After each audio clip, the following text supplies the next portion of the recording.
ओम शांति। घर में अगर किसी का आकस्मिक मृत्यु हुआ हो या कोई आत्महत्या किया हो किसी ने, तो परिवार वाले जरूर सुने, आपके सभी सवालों के जवाब मिल जाएंगे। देखिए, ये क्वेश्चन बहुत लोगों का है और एक भाई हैं, उन्होंने खास करके इसके लिए पूछा है कि मेरे पुत्र ने आत्महत्या कर लिया था और जिसके कारण से घर की परिस्थितियां बिल्कुल बिगड़ गई हैं।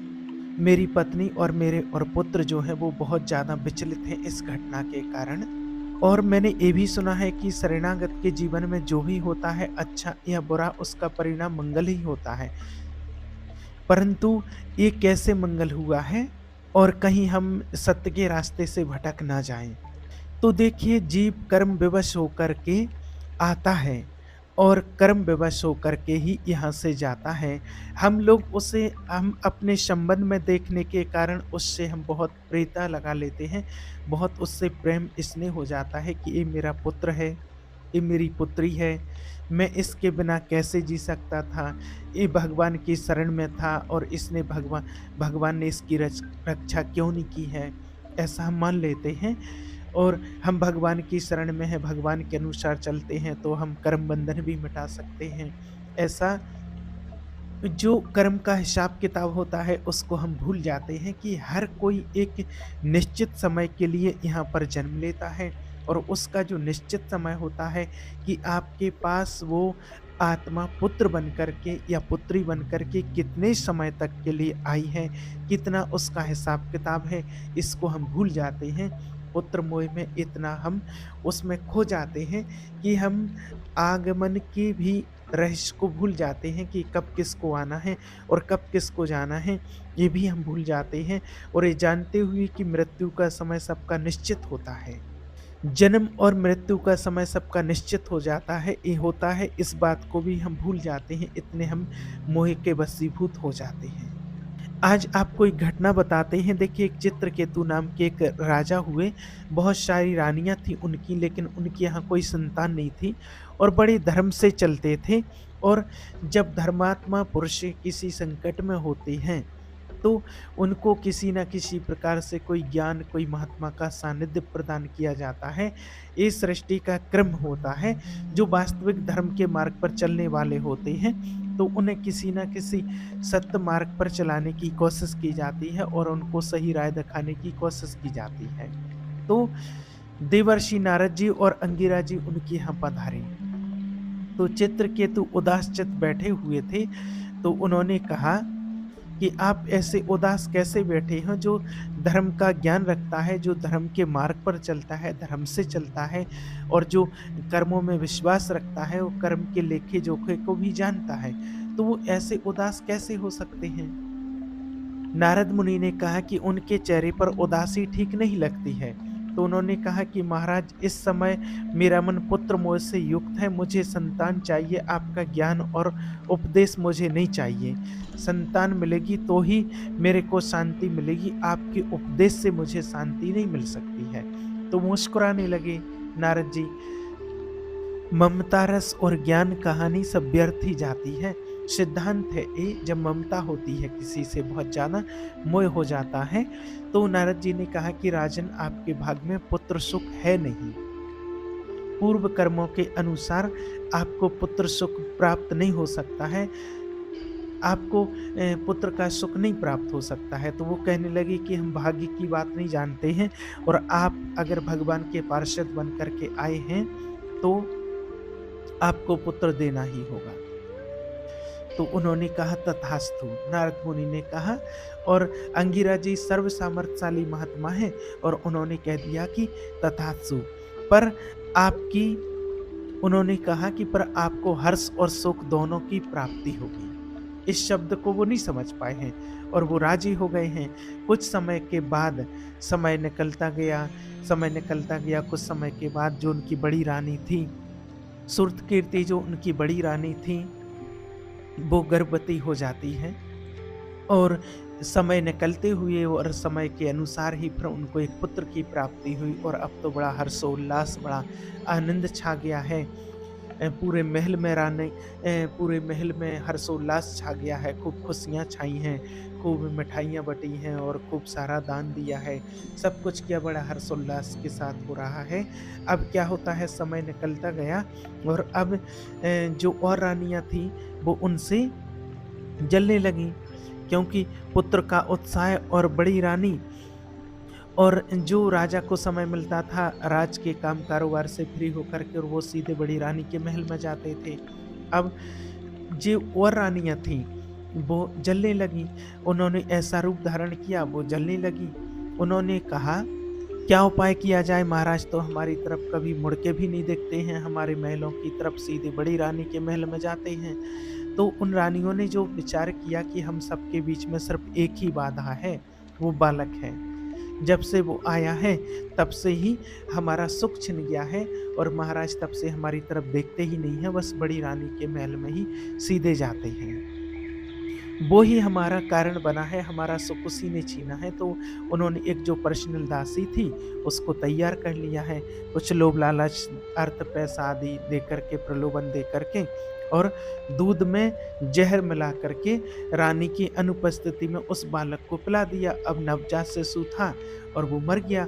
अब जब रानी लौट करके आई तो उन्होंने देखा कि अरे, पुत्र का पूरा शरीर नीला पड़ गया और वो मर गया।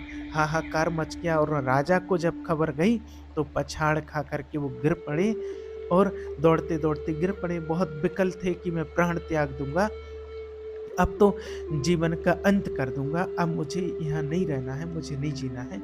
उसी टाइम पर फिर अंगिरा जी और देवर्षि नारद जी वहाँ पहुँच गए। उन्होंने कहा कि महाराज, ये मेरे पुत्र को क्या हुआ?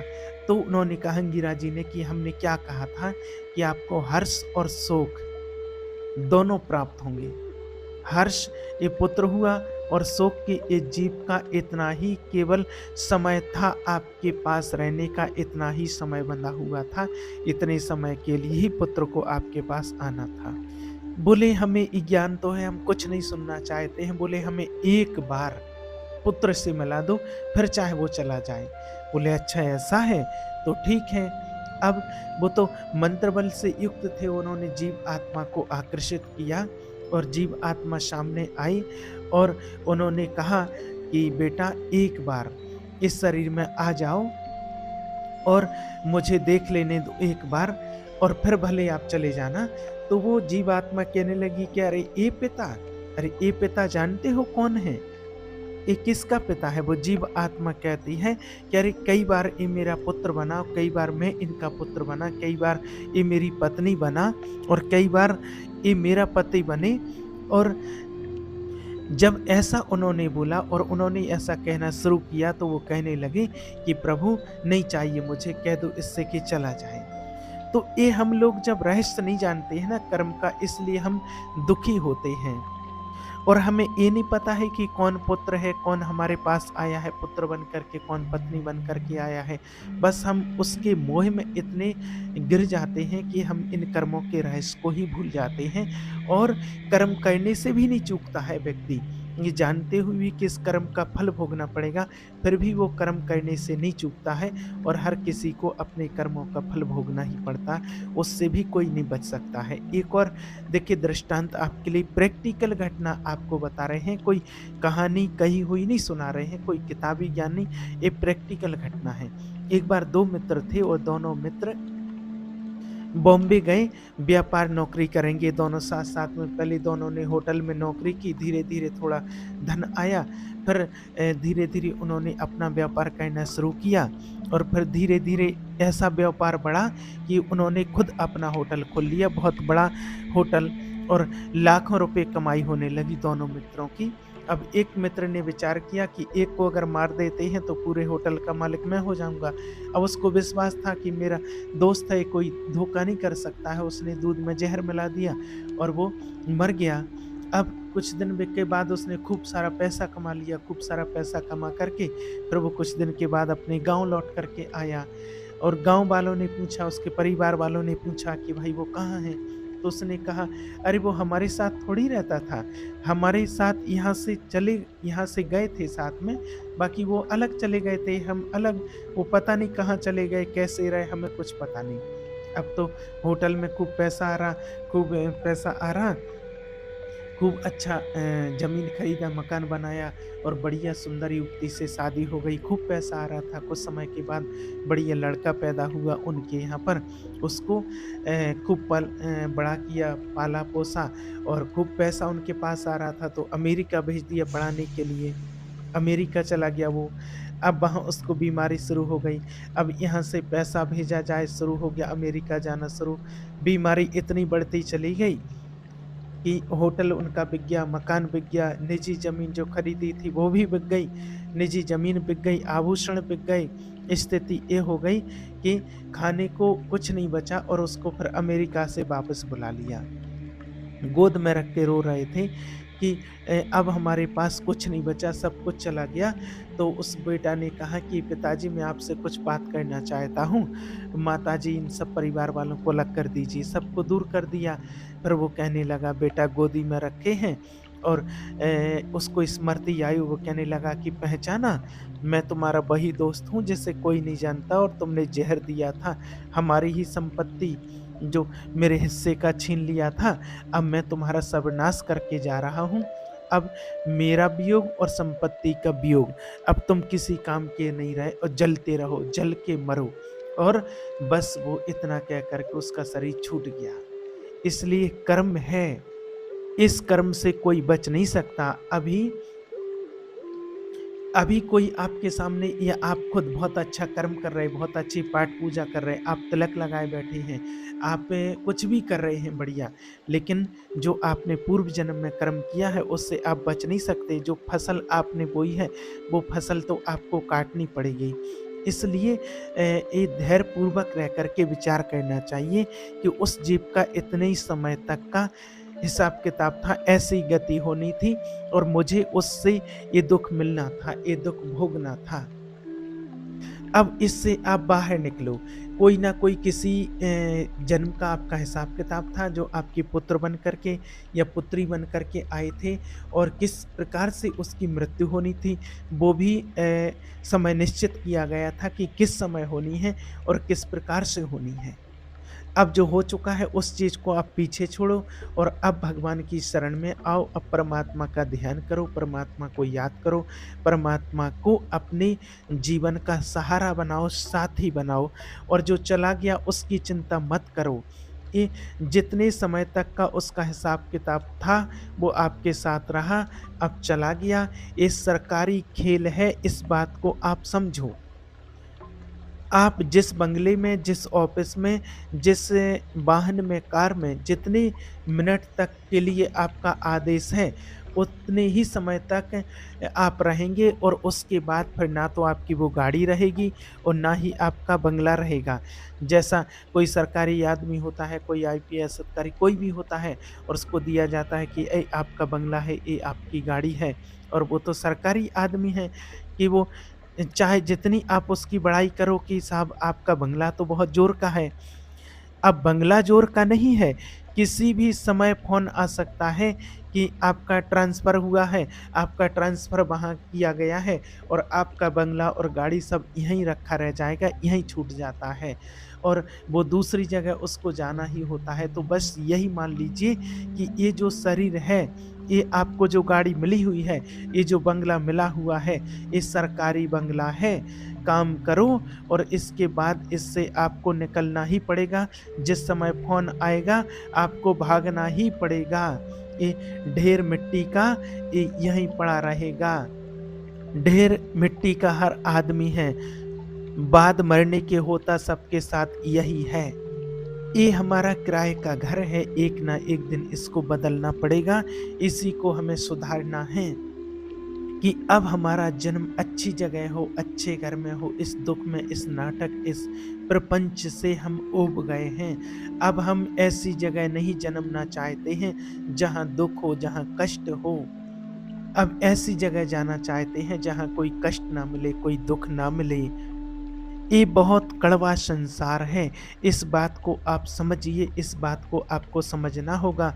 जिसको आप प्राणों से भी ज़्यादा आप प्यार करोगे, वही आपके प्राणों को हर लेगा समय आने पर। बूढ़े माता-पिता को कई लोगों को थप्पड़ों से मारते हुए देखा गया है। देखा है बूढ़े माता-पिता को मार रहा है जवान लड़का जिसके लिए वो रो रहा था, जीवन अर्पित किया सब कुछ, पत्नी को प्राणों से अधिक प्यार किया और वही प्राणों को हर लेती है। अपने पति को भगवान मान करके भी कई तो अपने पति को प्राणों से भी ज़्यादा प्यार करती हैं और वही उसके साथ धोखा कर देते हैं। इस संसार का दृश्य देख रहे हैं ना, इसलिए चुपचाप अपने मार्ग में चलो, सत्य के मार्ग पर चलो, भगवान के मार्ग में चलो। ये कोई किसी का नहीं है। आप परमात्मा को अपनाओ, परमात्मा के ज्ञान को अपने जीवन में अपनाओ। बार-बार आपसे जो कहते हैं ना कि यहाँ कोई किसी का नहीं, ऐसा नहीं कि हमारा कोई नहीं तो इसलिए नहीं, कि इस संसार में वास्तव में ही सत्य विषय को आप समझो, धैर्यपूर्वक आप इसको सह लोगे अगर समझोगे, नहीं तो यहाँ दुःख है। इस संसार में दुःख ही दुःख है, यहाँ किसी को कहीं भी सुख नहीं है। थोड़ा-सा अगर सुख दिखाई देता है, तो अगर थोड़ा-सा प्रकाश मिला तो उसके बाद फिर अंधेरा छा जाता है कि प्रकाश का भी प्रभाव हट जाता है। यहाँ देखिए ऐसा ही होता है जैसे कसाई बाड़े में भले भले सानी और चारा हरा-हरा घास खिलाया जाता है, घास खिलाया जा रहा है, वो उसको पुष्ट होने के लिए नहीं खिलाया जा रहा है। समय आएगा और गरासा चलेगा। एक काल का कसाई बाड़ा है समझो। कोई भी इस ग्रासे से बचेगा नहीं। निमित्त कुछ भी बने, बोले दिल फेल हो गया, हार्ट फेल हो गया, एक्सीडेंट हो गया है, अरे ज़रा-सा बुखार आया, ये कुछ भी बने निमित्त मृत्यु के, कि चाहे एक्सीडेंट हो, चाहे कुछ भी हो। कई लोग कहते हैं एक्सीडेंट हो गया, वहाँ नहीं जाते तो एक्सीडेंट नहीं होता, ऐसा नहीं होता, बुखार नहीं आता, ये नहीं होता, वो नहीं होता, हार्ट फेल हो गया। ये कुछ भी बने निमित्त मृत्यु के, मृत्यु का निमित्त कुछ भी बने लेकिन मृत्यु का समय निश्चित होता है। सबको जाना पड़ेगा। क्यों चिंता करते हो? जाना तो एक बार सबको ही है और कोई बच नहीं सकता है। एक न एक दिन सबको जाना है। जिसकी मृत्यु निश्चित जैसे हुई है वैसे ही उसकी होगी। कोई गर्भ में ही चला जाता है, कोई गर्भ के बाहर जन्म लेकर के बाल्य अवस्था में, कोई जवान अवस्था में, कोई वृद्धावस्था में, जाना तो है ही। क्या करके जा रहे हैं? बस इस बात को ध्यान रखना है। ये बात खास होती है कि जाना तो सबको है लेकिन आप क्या कर्म करके यहाँ से जा रहे हैं, वो बात ध्यान रखनी है। अब पीछे जो बिगड़ गया है उसको तो भोगना पड़ेगा लेकिन आगे की फसल गंदी ना हो पावे, वो आपके हाथ में, उस बात का ध्यान रखना है। अच्छे आचरण करो, दूसरों को सुख देना। बिना हमारे कर्म के कोई हमें दुख नहीं दे सकता है। इस बात को आप पक्का समझ लेना, गांठ बांध लेना इस बात का। हमारा कर्म ही हमको दंड देता है। अब कोई नहीं जान पाया इस बात को, कोई नहीं जान पाया लेकिन कर्म तो देख रहा है ना, वो देखने वाला तो देख रहा है। अब वो ऐसी जगह आपको मारेगा कि आप किसी को बता भी नहीं पाओगे कि क्या हुआ है, केवल रोते रहोगे। इसलिए अच्छे आचरण करो तो आपको यहाँ भी सुख मिलेगा और आपको वहाँ भी सुख मिलेगा जहाँ अगला जन्म आपका होगा। देखिए महाराज दशरथ जी को तो सभी जानते, शब्द भेदी वाण की ज्ञाता थे, चक्रवर्ती सम्राट हुए हैं। शब्द पे बाण संधान कर देना, किसी भी दिशा में हो मरेगा। अगर शब्द आया और बाण संधान हुआ तो उससे कहीं भी हो वो मरेगा। श्रवण कुमार अपने माता पिता को तीर्थ यात्रा कराने जब सरयू में स्नान कर रहे थे, स्नान के बाद माता पिता को जल ले जाने तो घड़े से डुप डुप ऐसे आवाज आई और दशरथ जी को ऐसे लगा कि मृग पानी पी रहा हो। शब्द भेदी बाण संधान कर दिया। देखना चाहिए कैसे अनजान से मार दिया, उनको ज्ञान था कि शब्द भेदी बाण है, यूं मारा तो श्रवण कुमार की छाती पर लगा। अब नजदीक शिकार करने जब गए तो उस देखा, अरे ये क्या हो गया, ये तो बहुत बड़ा गजब, बहुत अनर्थ हो गया। साधु वेश में और श्रवण कुमार जी, और हमें माफ़ कर दो, हमें पता नहीं था। उन्होंने कहा मुझे मरने का दुख नहीं है, मुझे दुख है कि मेरे माता पिता बड़े वृद्ध हैं, वियोग हैं, उनकी सेवा कौन करेगा। वो प्यासे थे, क्या आप उनको पानी पिला देंगे? अब दशरथ जी पानी लेकर के चलते हैं, कदम नहीं बढ़ रहे हैं, इतने बड़े महापुरुष कदम नहीं बढ़ रहे हैं, चक्रवर्ती सम्राट महावीर हैं। अब उन्होंने कहा कि बेटा इतना विलंब क्यों हो गया, उनके माता पिता ने। अब वो वृद्ध थे, आंखों से दिख नहीं रहा, इतना विलंब क्यों हो गया, वो फिर शब्द नहीं बोल पा रहे। बोलो ना बेटा, आज तक तुमने हमारी आज्ञा का उल्लंघन नहीं किया, बोलो ना। तो उन्होंने कहा मैं आपका बेटा नहीं हूँ, मैं अयोध्या नरेश चक्रवर्ती सम्राट दशरथ हूँ। हमसे गलती हो गई है। हमने शब्द भेदी बाण संधान किया, जाना मृग, लेकिन आपके पुत्र का मृत्यु हो गया। बस इतना सुना, जल पी लीजिए और मैं आजीवन आपकी सेवा करूंगा। बोले नहीं नहीं, अब तो हम जी ही नहीं पाएंगे, हमारा पुत्र ऐसा था। कभी जानते हो पुत्र वियोग क्या होता है? नहीं जानते हो? जाओ, तुम्हें पुत्र वियोग में ही मृत्यु की प्राप्ति होगी। जैसे मैं तड़प तड़प के मर रहा हूं, ऐसे तुम मरोगे। देखो, भगवान का रूप में बनकर श्री राम जी पैदा हुए, लेकिन वो बात, वो कर्म मिटा नहीं सके। वैसे ही तड़प तड़प करके हाय राम कर करके प्राण त्यागे। बिल्कुल एक कर्म परंपरागत चला आया है। इसलिए अपने कर्मों से डरो, भगवान का ध्यान करो, और जो हो चुका है उसको चुपचाप सह जाओ। पीछे की फसल जो है वो भोगनी पड़ेगी, और आगे ऐसी फसल तैयार करो कि हमें आगे कोई दुख ना भोगें, कोई हमसे अशुभ कर्म ना बने। इसके लिए बिल्कुल ध्यान रखो, और आगे कोई ऐसा कर्म हमसे नहीं होना चाहिए कि आगे हमें कष्ट भोगना पड़े। ओम शांति।